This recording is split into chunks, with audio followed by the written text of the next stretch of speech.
So how are you guys doing?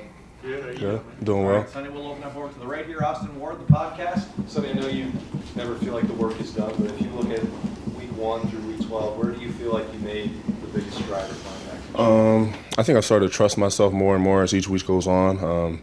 You're starting to see similar run plays, pass plays over and over and over. You start to become more comfortable and you start to recognize a little faster. So just trusting myself, and I feel like I've got better with that.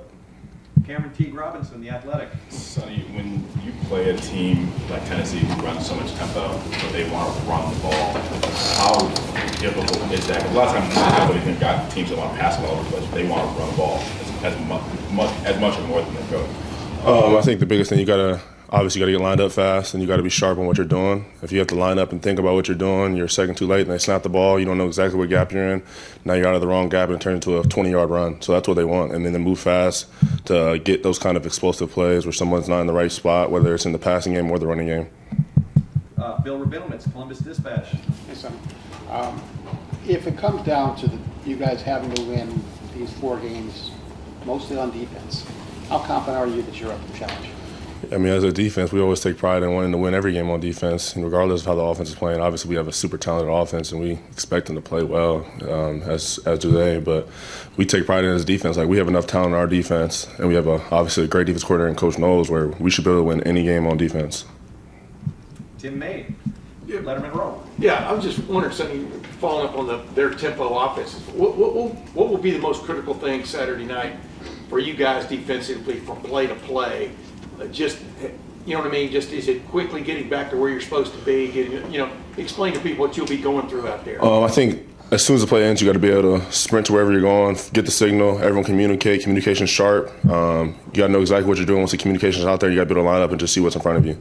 It can't be a whole bunch of looking around like, oh, what are we playing? Like, it's got to be, hey, we're playing this, boom, line up. No, I know what I'm doing. It can't be too much extra communication. You got to be able to be sharp with it. Do you feel like it will make you guys a little more basic in your approach? I mean, from a defense standpoint, to make it not too complicated? Go ahead. I don't know if I would say basic. I think Coach Knowles is going to set us up for success. I'm not going to sit here and say we're going to line up and run the same play every time, but I think Coach Knowles is going to set us up for success and make sure everyone's locked in on what we're doing, everyone's sharp, and everyone knows exactly what we're doing. Deep middle, Tony Girdman, Buckeye Huddle. Sonny, with the wide receiver splits that Tennessee does, how does that impact you stopping the run? Obviously sometimes it kind of stretches the linebackers outside of the box. You get a linebacker apex between the end man and the receiver, so you're coming in from like a wider angle to make the play. It's a little different than what you see with most teams. You apex a lot, but not to that extent. So, you got to counteract that with different looks. You might not be apexing all the time. Sometimes you might stay in the box. Sometimes you might not match the receiver's width. But I think you just got to be sharp with your eyes. When you're coming from that far, you got to know exactly what you're seeing, and what you see, you got to go because you got a lot of space to make up. How much have you done it this year? I got to work on it quite a bit. Like Tennessee's unique with how far it is, so you're not usually apex as far as that. But obviously we were able to replicate that in practice this past 2 weeks, a week and a half, whatever that may be. So we're trying to get the best that we can in practice with it. Now right next door, Tom Moore, Buckeye Huddle. Nico Imaliava seems like he does a really good job extending plays, and sometimes that's run, and sometimes that's just buying time to throw. What kind of a challenge does that present for you?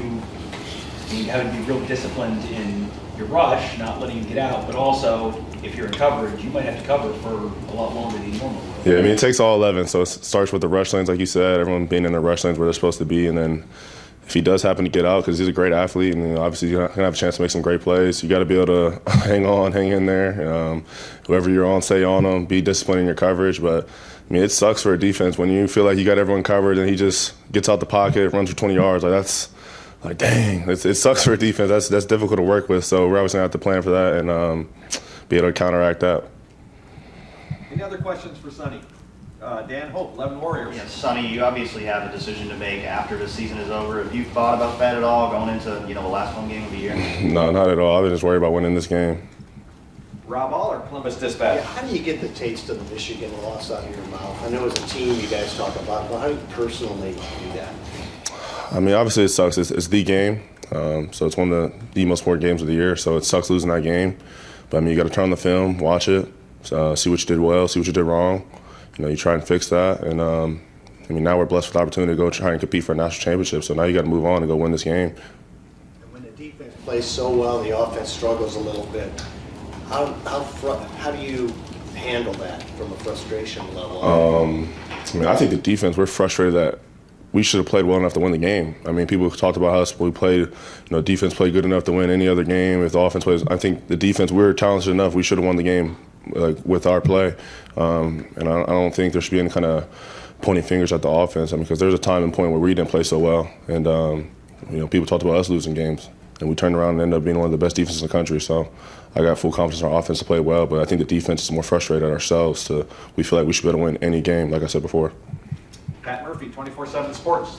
Excuse me. Coach Knowles was just talking to us about kind of the creative ways in practice they've simulated tempo.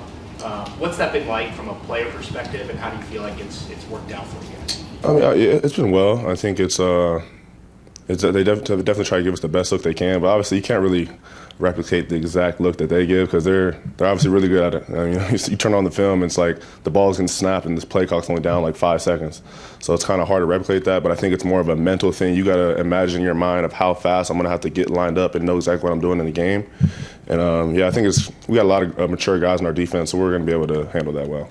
And final question, Spencer Holbrook, Letterman Row. You've been asked about the run game a little bit, but Dylan Sampson in particular, what does he do differently than the other? You guys have played like Caleb Johnson this year, the Michigan running backs. You've seen some pretty good backs, Singleton. What stands out about Sampson that makes him so good at what he does? I think with a lot of explosive runs, I've seen you see a lot of patience from him. Sometimes you can see him being very patient behind blocks, and he finds the crease and he shoots it. And obviously he has some pretty good breakaway speed, but I think the biggest thing is patience. You don't always see that with every running back, but he's very patient and he waits for the right time to hit the right crease. Sonny, thank you very Yeah, much. thank you. Thanks, son.